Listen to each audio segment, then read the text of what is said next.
All right, life enthusiasts. So today I'm going to show you my morning smoothie. This is the process. Remember, I am a sympathetic dominant. So for me to get out of my feeling too agitated and not calm is I need to put in some carbs. So my smoothie is based with a bit of fruit.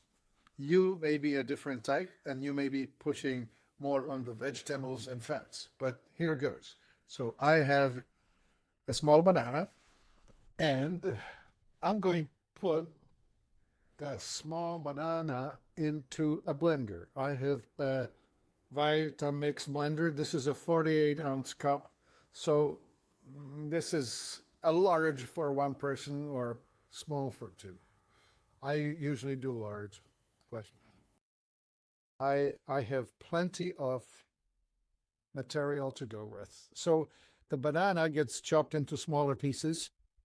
The other two things I'm going to add is apple and blueberry.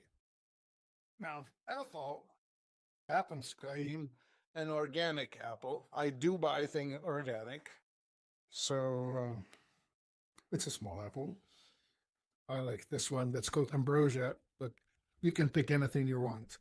If you are the person who needs to have less starchy things in your smoothie, you would want to go with Granny Smith. This one is a bit too sugary. The reason I'm chopping it up into these smaller pieces is because otherwise they might stay and get caught under the propeller and not be chopped up. You may be also noticing that I'm leaving the seeds and the cores in. That's just fine.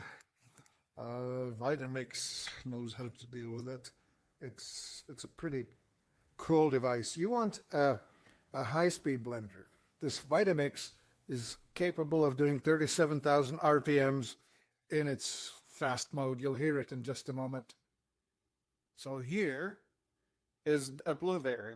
So I happen to measures Canadian wild blueberry that I bought at Costco. Costco is a suggested place. They seem to have lovely things. See, blueberry? These are the small ones. They are the wild ones from the bush. Whereas this is a cup. Commercial blueberries are 4 times the size. They would look more like this. Then it comes up the price. But to me, this is worth it. So that's that. Now here comes the pièce de résistance. I'll show them to you individually, but I'm opening my freezer and I'm taking out of the freezer stuff, bottles of Exsula products. And I'm going to be putting these into my smoothie. And the teaspoon, we measure slowly, but today we're starting with Orasil. Now, Orasil is green stuff with plenty of silica, because this is connective tissue and holding your body strong and keeping your bones healthy and keeping your hair healthy. And so what's coming in is, well, a heaping teaspoon like that. And then here, Lazarus. Lazarus is a sort of a connect. What are we doing here? Okay, Lazarus.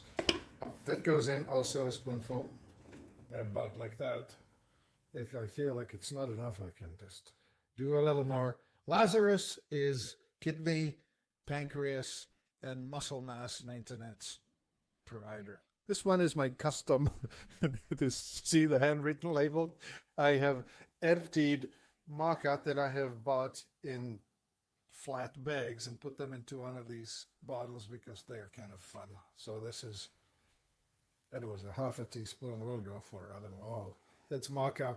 In fact, this maca is from Utco. What do you use maca for? Maca is a energizer. Maca is known to upregulate the metabolic system. So it's used for just feeling strong and vigorous. And I need all the help I can get. Okay, the next one is called Theraminos. This is our blend that's similar to what Dr. Vickery formulated a while ago. These are free-form amino acids, and creatine and molybdenum and sulfur and it's bitter as heck. But what I add to it is cocoa and mint. So this is actually a chocolate mint amino. Pretty cool stuff. And then it needs some lecithin. Now this is not plain lecithin, this is lecithin with coenzyme Q10. Each teaspoon is about 100 milligrams of CoQ10. So that's about that. Lecithin with coenzyme Q10. Q10 is important again for metabolic function and the rest. Smarts, heart, muscle function. And this one is really cute. This one is called Dulse powder. So because I'm a thyroid dominant person, I need more iodine than the average person. And Dulse is a seaweed of sorts. And it's actually a very lovely red algae. And so this is what's going on for minerals and especially. And the last one here, this is a non-brand bottle of stuff that I get in bulk. This is hemp parts. Oh, yeah. Hemp. And so we need maybe 4 or 5 teaspoons of that.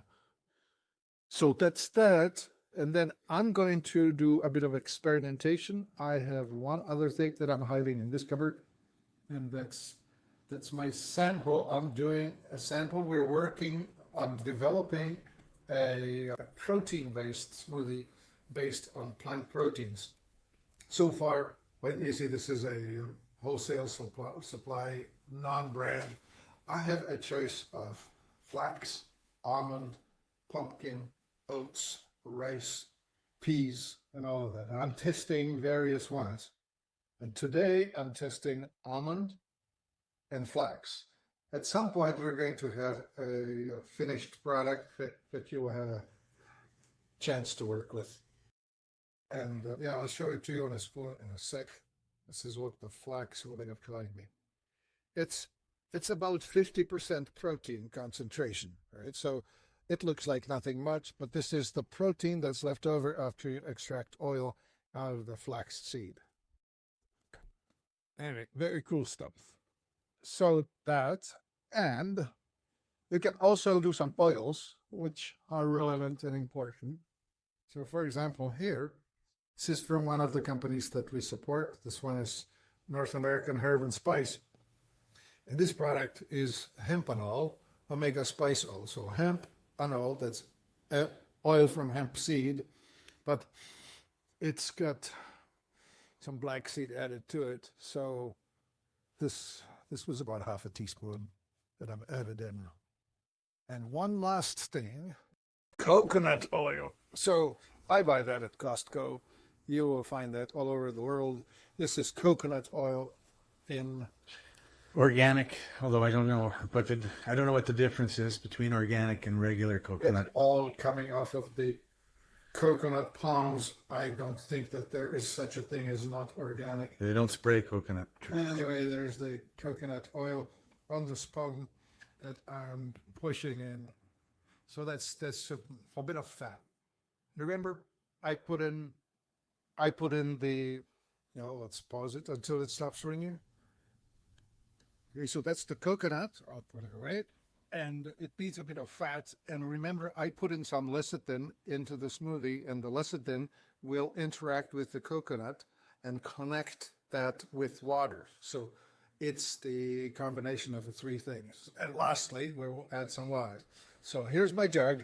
This jug has RO water in it, and the bits in the bottom that's prills and pearls.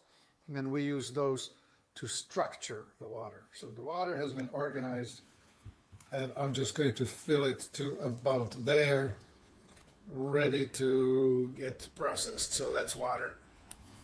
You could use juice or whatever else you like. You could use tomato juice, cucumber juice. Where is the lid? Lid is here. Okay, so here's the lid that goes on top. You need to seat it down, because if you don't seat it down, it's going to start shooting all over. And if you forget to put the lid on and turn this thing on, you will have smoothie up there on the ceiling. Now, So this is how you turn on a Vitamix. This is going to be highly noisy. First, a layer. That's how that is the spinning down.